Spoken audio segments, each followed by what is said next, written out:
Writing a novel isn't for everyone. Yes, everyone should get the chance and the information to do it. That's the whole point of my content. But is it suited for everyone? No, unfortunately not. Writing a novel is more than just putting enough words on enough pages and calling it a day. Because first of all, not everyone has what it takes to write a great story. Just because you made it up doesn't mean that anyone will want to read it. But also, writing an entire novel from start to finish is a big project and not everyone can see it through. The point of this video is not to persuade someone not to write. I'm not coming into your house and telling you to stop writing, you're not worth it. That isn't the point at all. I originally wrote a blog post about this because I noticed that it was something that people were Googling. How to know if you should write a book. And here I am telling you. By the way, if you're new here, hi, I'm Katri, I'm your new writing bestie, and this is Protagonist Crafts, the place for people who are kind of obsessed with that whole writing thing. If you just want to write for fun and you don't care what people say about your writing, then this video probably isn't for you. And if you've already been writing, again, keep writing. There probably isn't anything new for you to learn here. This is for complete beginners who have never written a book, who just think, maybe I should write a book. I wonder if that's a good idea. Well, I'm going to tell you if it's a good idea or not. And I'm not going to tell you what to do. I'm going to show you how you can know what to do or write. Again, obviously, I want people to write. That's why I create content and products about writing. It should be obvious, but I'm just going to point it out because I did get one comment in my blog saying that I was discouraging people from writing, which I don't know, is a strange take that I've never heard before, but there you go. So if you don't know anything about writing novels, I don't want you to make this mistake. Because reading a book, it's easy, right? You start from page 1 and then you proceed to the last page and then you're done. But writing a novel, it's nothing like that. It's not just you start here and then whoo, you go to the other side and you're done. No, there's a lot of going back and forth and it's just like this. And you can't just expect to write your book once and be done with it. It doesn't work that way at all. First of all, you need to have enough material for a full novel. And sometimes you might have a great idea, but then that idea doesn't have material in it for more than just a couple of cool scenes. You need to know how to explore this story idea from all angles and how to mine it for more material and plot events. And a plot is a series of events that are connected to each other through cause and effect. Something needs to put the events in motion and there needs to be some kind of an outcome. That's why you can't just write 250 pages of some random stuff and then call it a novel, even if that is great writing. So what should you do instead? And I know that it's tempting to just start writing when you get a great idea, but if you've never written stories before or never written a novel, you could be setting yourself up for a disaster and definitely discouragement. Even if you're going to be like, outlining, you still need to know if your story idea has, at the very least, enough material for a beginning, a middle, and an end. You could avoid a slogging middle of wanting to rust through to the scenes that you actually want to write if you took some time to bother planning and plotting your story beforehand, with some understanding of how story structure and plots in general work. If you don't know about any of that stuff, you should get my free plot planner or just read any of my excellent blog posts. So now you know what mistakes not to make. How do you know that you're ready to write a story, a novel, or a book? Well, there are 4 definite signs. The first sign is that writing has always been easy for you. Do you want to know when I struggled with writing the most? Well, that was before I was 5, before I had learned to write. Putting the words on the page has never really been a struggle for me, and I do struggle with a lot of things in my life, unfortunately. And I've just always been great at making stuff up. I'm a terrific liar. I could have been a great con artist if, I didn't have any morals. Also, a con artist has to talk to people, which I try to avoid. People who are professional writers have always somehow gravitated towards writing in some shape or form. Maybe you've never thought that writing novels in particular could be a viable choice for you, but maybe you like writing these lengthy Facebook posts about stuff that you've encountered, or maybe you're the go-to person at your workplace when something even remotely creative needs to be written. Maybe you excelled at written assignments in school, or maybe your diaries are always full. Mind you, if you've always struggled with like grammar and punctuation, or maybe you've got dyslexia, that is completely irrelevant here. Writing stories is far more than just the technicalities of writing. So if you find it easy to put all your imperfect sentences and words on the page, that is enough. And the second sign is that other people are always complimenting your writing. And people have frequently complimented my writing, even in context where I wasn't exactly trying to outwrite Shakespeare. I don't excel at all kinds of writing. For example, copywriting is still a mystery for me, and I'm far too silly to be any kind of a technical writer. But I've just never had to doubt whether I'm good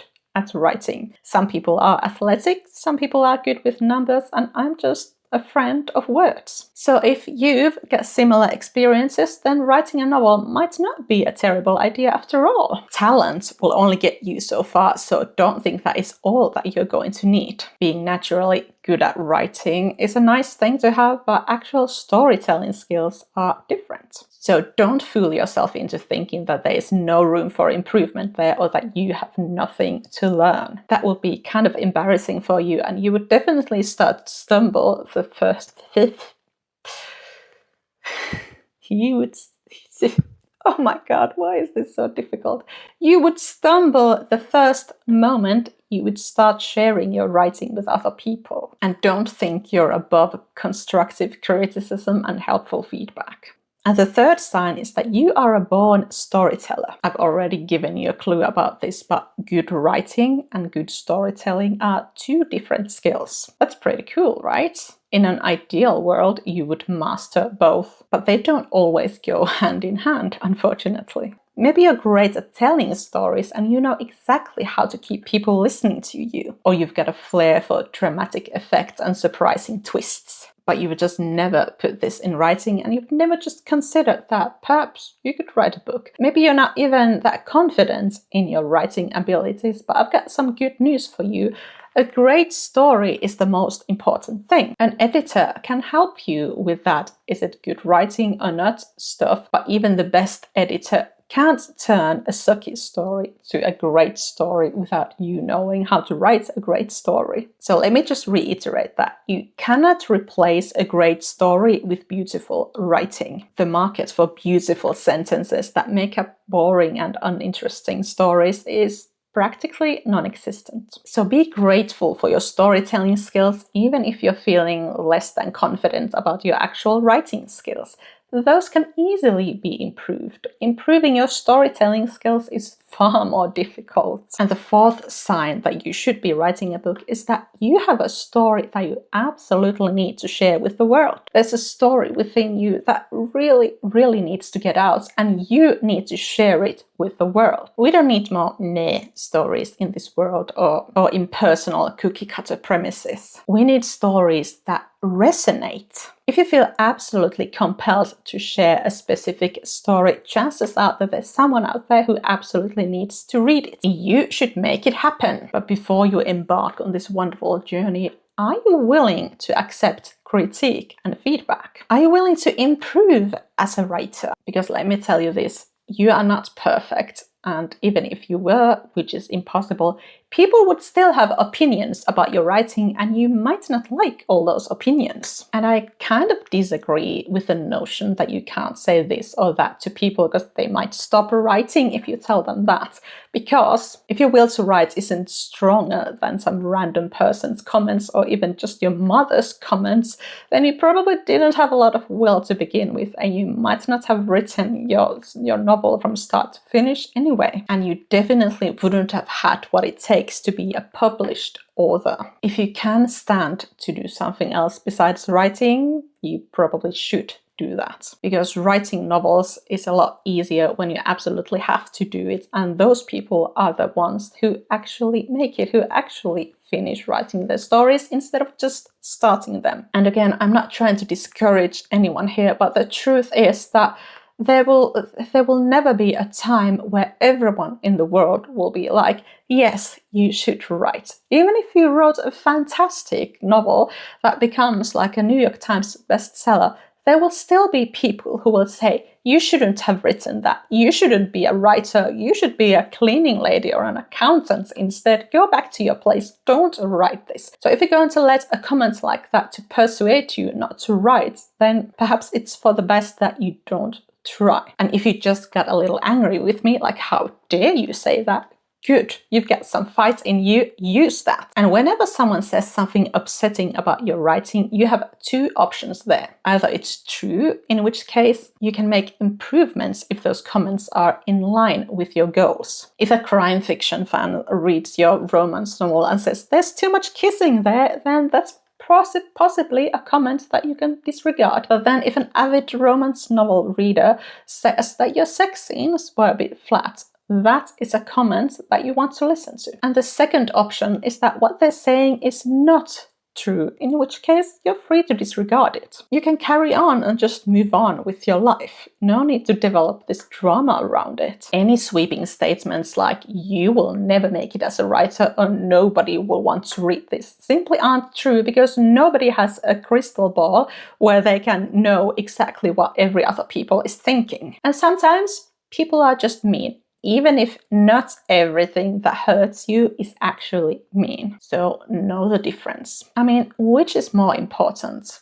Learning to write great novels or never hearing something that might upset you? The only way to completely shield yourself from critique is to never create anything. Easy, you're welcome. What you also need to know that if you want to write a novel, you also need to edit your writing a lot. Because you know what? Your first draft, it's not going to be a masterpiece. This isn't me being judgmental about your writing. It's just a fact, and it applies to everyone. Editing is an integral part of the writing process, and it's always going to be much more labor intensive than writing the first drafts. All the traditionally published books that you've read have gone through multiple hands and multiple rounds of edits. There are no first drafts in the bookstore. If you're not willing to accept that, you're more than welcome to write for your own amusement, but you're not ready to become a published writer. Not knowing how to improve your writing or what to even do when editing are not reasons to skip it altogether.